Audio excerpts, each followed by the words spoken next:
So the lamp I'm using in the summer when I work indoor for a small amount of time. That's the lamp you can use, and use it for the whole period when the sun is out. If you're living, let's say in Europe where there's not a lot of UVB light. Cool. So we're recording.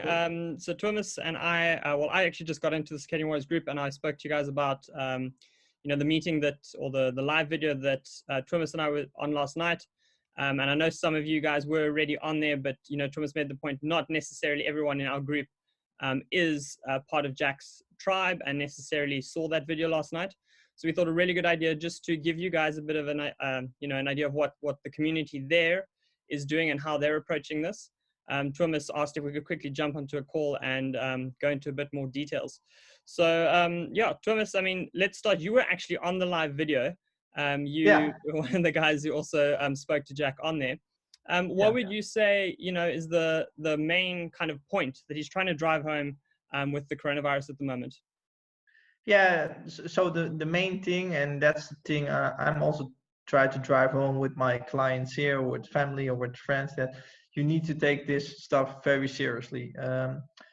Sometimes I see some Facebook messages or getting calls from people who were saying like, yeah, it's not that bad, and if it's under 100 people, it's all fine. We can do this or we can do this. No, you really have to take this seriously. It's not something that only people who are 65 or 70 plus get. I mean, if you look at the numbers in Holland, there are 50 people at the ICU at the moment who are under the age of 40. So yeah, it's something to take serious. And yeah, I really like the fact that he tried to make that point.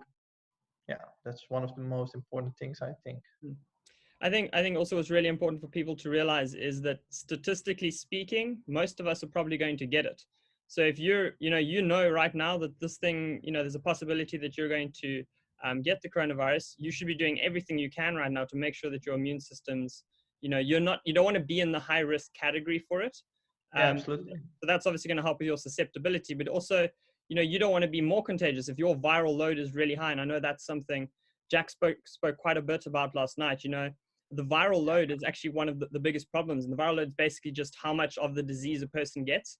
And because there's such a, pandemic at the moment, the people that are, our healthcare practitioners and people in the hospitals and that, they're going to have extremely high viral loads because everyone who's got a cough or a sneeze at the moment is heading straight to the hospital. And basically our doctors are going to get extremely, this extreme high viral load, and they themselves will become, infectious to other people. Jack was saying what they should actually be doing is every time, a GP or someone tests someone else, they should finish up and test themselves immediately after, and just make sure on an ongoing basis that, they're not infecting other people. But we don't actually have the capability to do that. So, beyond just whether you're going to get sick or not, you've also, I mean, I'm in complete we're going into lockdown here in the UK as well. Okay. You're already in lockdown, I know, over there, Thomas. I mean, there's bigger impacts in this, and the more it draws out, the more, your life's going to be affected. So the healthier we are, kind of the quicker and easier we can get it over with. Yeah, of course. And it's not to scare people, it's to inform people. I mean, 80% of us, or yeah, maybe more, is going to be fine with the disease. So you got some symptoms, maybe a little bit of symptoms. Some people get a little bit more symptoms, but we're going to survive it. And yeah, besides having a bad flu for 2 weeks, you're going to build up your immunity. But yeah, you're surrounding a lot of other people, and you have the responsibility for the people who are living next to you, or your co-workers, or other people in your family. For example, in my case, my mother is recovering from leukemia and a lung tumor. So yeah, of course, her immune system is not operating 100%. So you got responsibility for people around you. But in the case of my mother, we know that her immune system is not working well. But in other people, you don't know. Maybe you can expect it because of the lifestyle they live or the age they have. But yeah, just take it seriously. That's really important. Yeah. Something I also noticed about Jack last night is, obviously he always talks about light. But I've never seen him be so strong in even, promoting artificial, things like red light therapy and UV lights.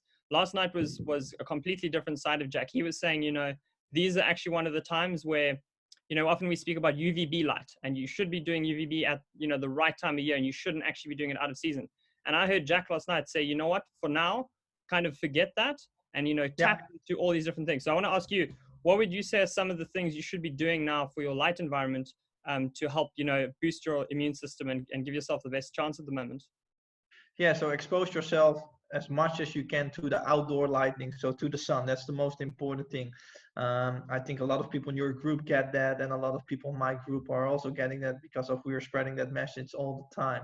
But if you have to be inside, or if you want to be inside, make sure there's some UV light there as well.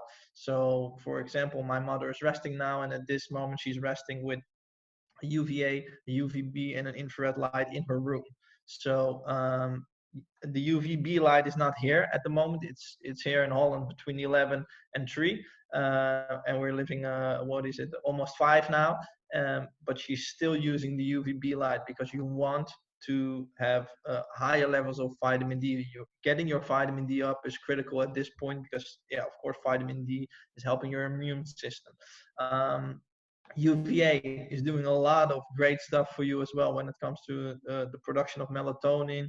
That's a pretty big antioxidant for our mitochondria as well. It helps you getting good sleep. When you sleep better, your immune system works better. So it's not about being 100% optimal anymore. It comes closer to surviving or not getting the virus or not getting all the symptoms if you're having the virus. And the more you can do to make sure that that is not going to happen, the better it is. So yeah, that was something that was really obvious.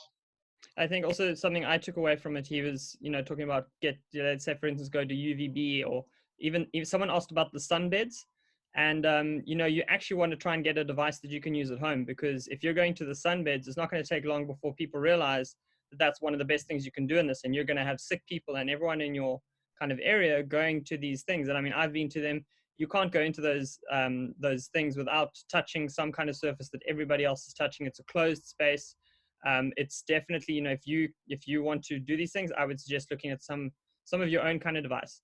And it's actually something I wanted to bring up. I mean, we spoke about the light in my group earlier, where we spoke about the UVA light that we've come out with. And I wasn't able to show anyone because the one prototype that we have is actually with Thomas now, and I'm going to ask Thomas to show you guys now. But one thing I wanted to point out about the device is it's not UVB, so it's not going to give you a tan, and it's not going to create vitamin D. It's the one, yeah, you can see it's blinding over there. So it's the one that's going to help with things like melatonin. So that's the other side of it. You still want to be getting outside, you know, even places like Europe where Thomas is now, you do get some UVB. You should be using an app called D-Minder. That's really good. That'll tell you if you're able to get UVB light in your area. I mean, yesterday we had sun in the UK, and I managed to I think we picked up 2,000 units of vitamin D while we were outside. We were outside for a really long time. But it is possible with natural light at the moment as well. So that's obviously your first step, and then you don't have to go to another, another facility. But if you can get something for a home device use, and I know, I mean, Thomas has got our light there, but he's also got other lights that he recommended to me. So maybe if you want to speak about, you know, some of the lights that you told me to get that I've ordered now myself on top of the UVA light. Yeah, of course. Yeah. So the lamp I'm using in the summer when I work indoor for a small amount of time, that's the lamp you can use, and use it for the whole period when the sun is out. If you're living, let's say in Europe where there's not a lot of UVB light yet. So that's called the solar glow. They use it for reptiles. But you can use it as a normal daylight in your background just to light up your home, and make sure you do that when the sun is out until the sun is goes under. So that's a light with UVA, UVB, and infrared light in there as well. So that's a mix, and it's not that expensive. It's an incandescent bulb, so that's pretty nice as well. So yeah, that's one of the biggest supplements at the moment you can use UVB light in your environment. And I can't say it enough, but you already said it. The sun is always first, and everything you do next to it is a supplement. But make sure that you supplement wise, and do that in your own environment. go to a tanning bed because they're cleaning the cabins there, but it's not cleaning enough to kill the virus. The viral load there is unbelievable because of course people are not doing it that on purpose. They don't know they already have the virus. So don't go to public spaces, don't go to gyms, forget about your workouts, just focus on being healthy, being outside, make sure you drink good quality water. um, yeah. Just quickly on the UVA light. So obviously this is going to be per person, and I've discussed already that anyone who gets one of those lights from us is going to be getting onto a call with you just to give them some context. But Yeah. what are some of the general kind of things you should be understanding with context? Like why would UVA light be different to say red light therapy? Why do you need to be a little bit more vigilant of when you use it? Yeah, because infrared light, and especially infrared A light, is always present in the sun. So it doesn't matter if it's, let's say, an equatorial zone in the summer, or say Alaska in the wintertime. There's always infrared A light. So the body is used to it. So the evolution of humans is, there was always infrared A light present. Sometimes more, sometimes less, but it was always there. And that same goes for UVA. It's always there, doesn't matter, but the range of the light is so different. So for example, let's take Alaska, for example. There's a small window in December where the UVA light is there. So you only want to use it then and there within that window. But that was before the coronavirus.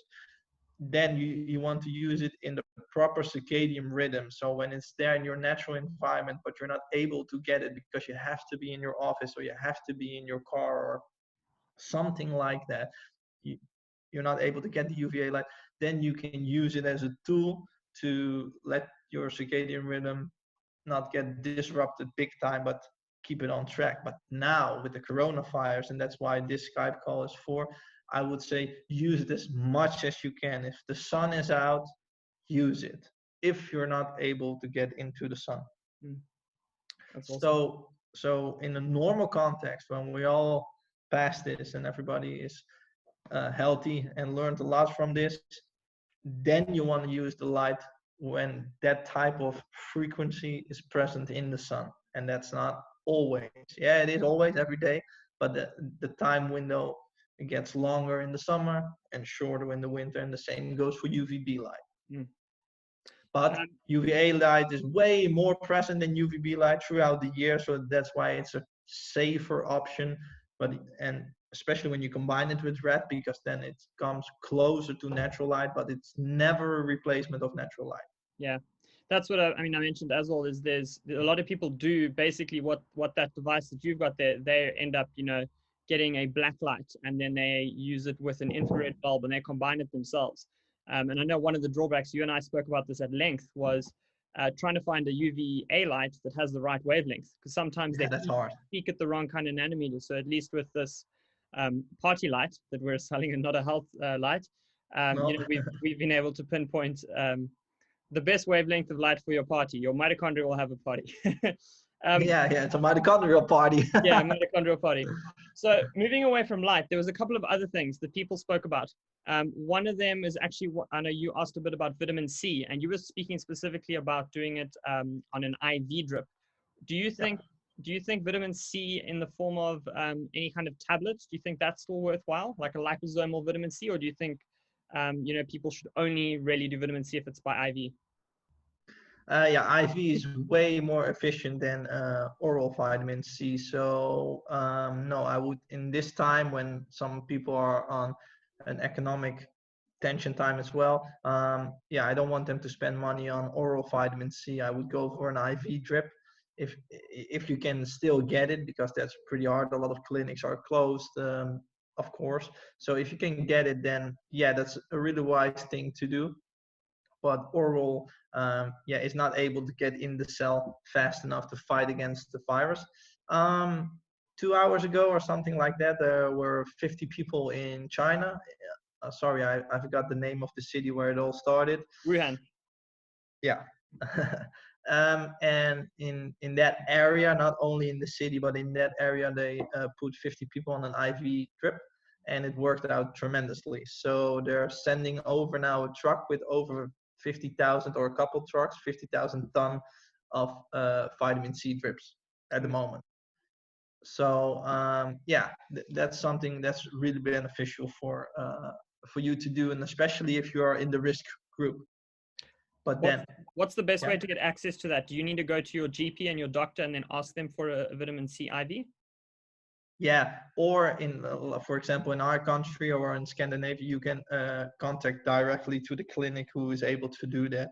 And sorry, you can find that on Google. Okay. So if you put in IV drips, and you don't even have to put vitamin C, magnesium, or something like that behind it, you will find the clinics who will do that.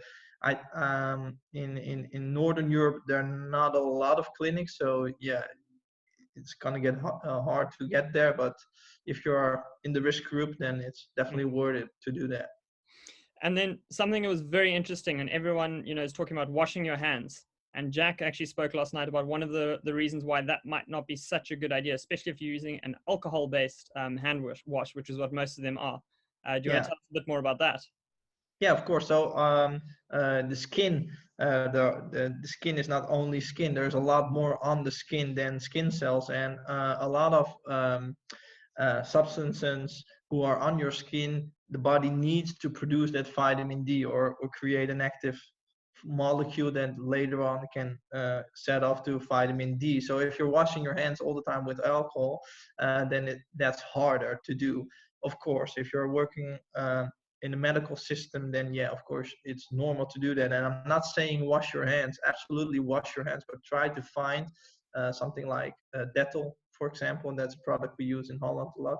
There is some alcohol in that as well, but the amount is small, and it still kills a lot of the bacteria there. So then again, context is really important. If you're one of the people who are in the risk group, then try to don't use alcohol in general. So don't drink it, don't put it on your hands, because it's giving you less benefit when you're outside. And people are going to think, yeah, but that's just small part of the body, that's just my hands. Yeah, I know, but if you're living in the northern hemisphere at the moment with not a lot of UVB and the coronavirus here, every small step can count, especially if you're in the risk group. So then again, take it seriously. Don't use alcohol, don't drink it at the moment. You can do it when this is all over to celebrate it maybe, but don't do it at this point, and especially not if you're one of the people who are in the risk group.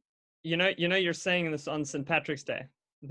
Oh, Not to drink. okay. The Irish and Sorry. people in UK are drinking very hard today. But if you're someone Okay. watching this, just so you know, try and avoid, Patrick's Day, St. Patrick's Day today if you can. Yeah. You were speaking about northern areas, and I know this is something that was spoken about quite a bit on Jack's talk last night as well. Should you kind of stay where you are and isolate, or do you think for some people it's a better idea to actually move at the moment and try and find, do you go to Mexico? Do you go to some kind of warmer climate? What do you think is best for people at the moment?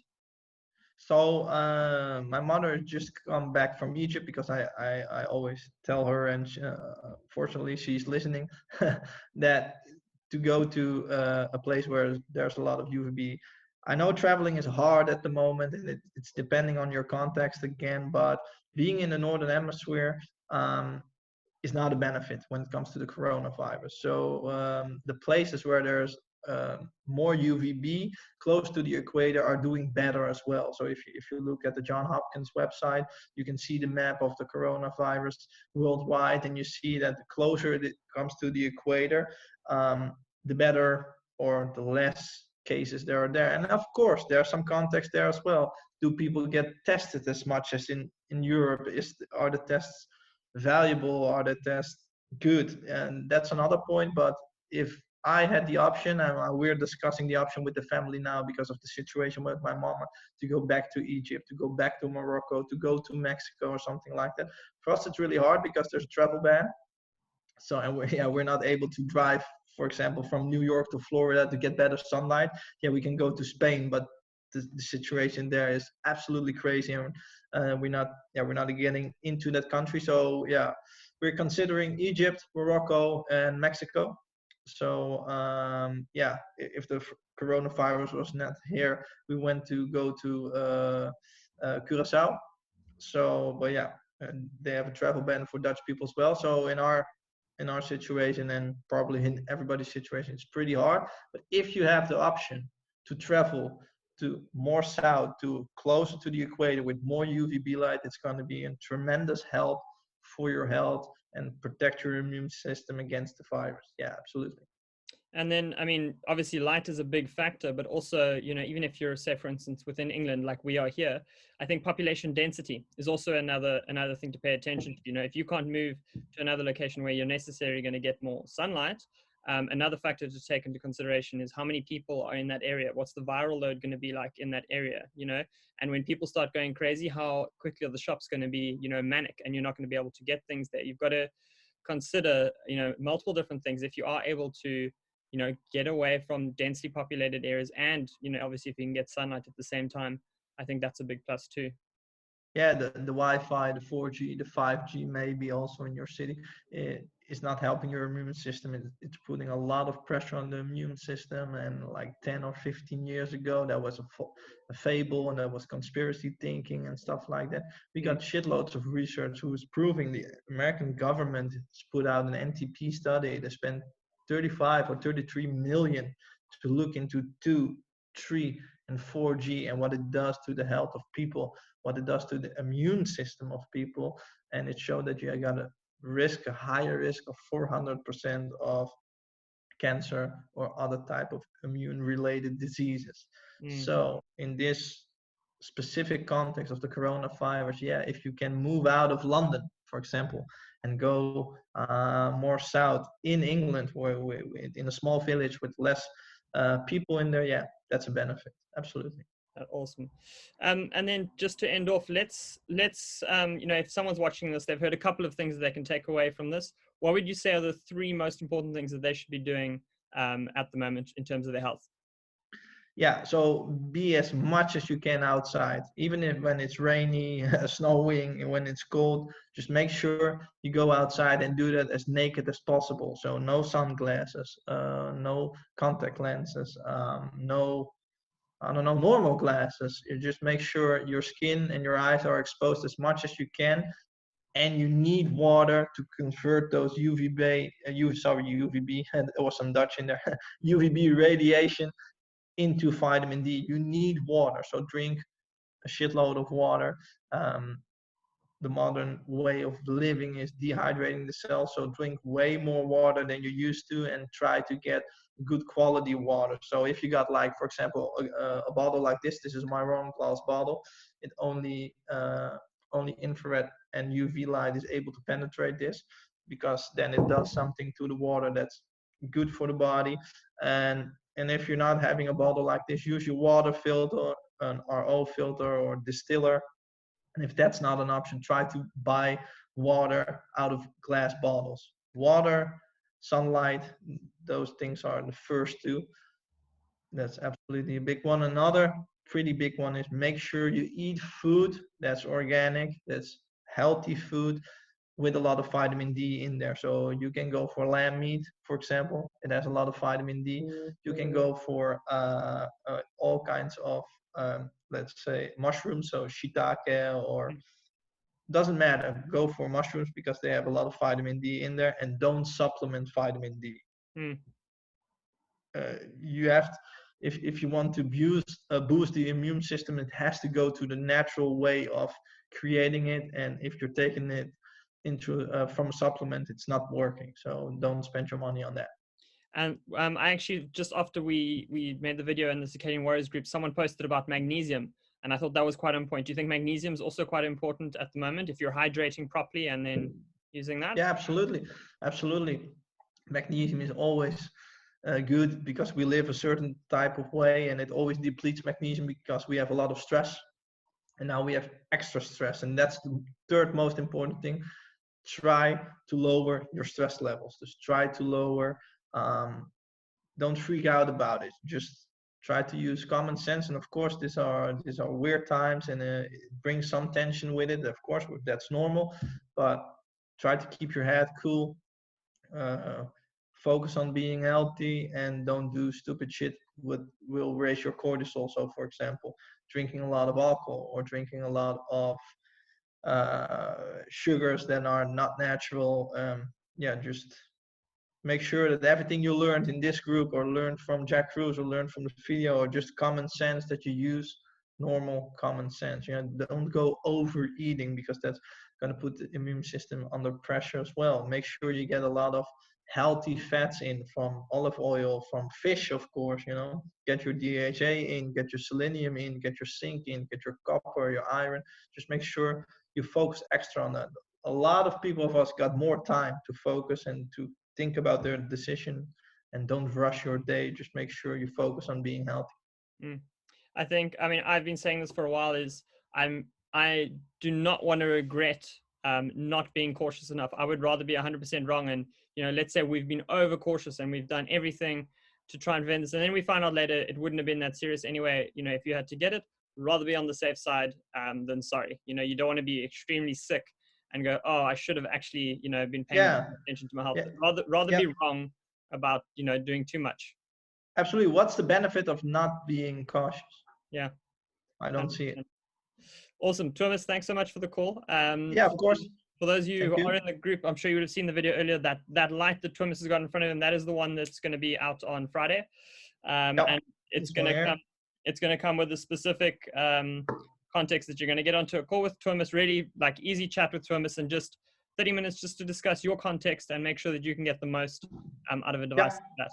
But yeah, of course. Thanks again. Okay, man. And we'll chat again soon. Cheers. Okay, bye-bye.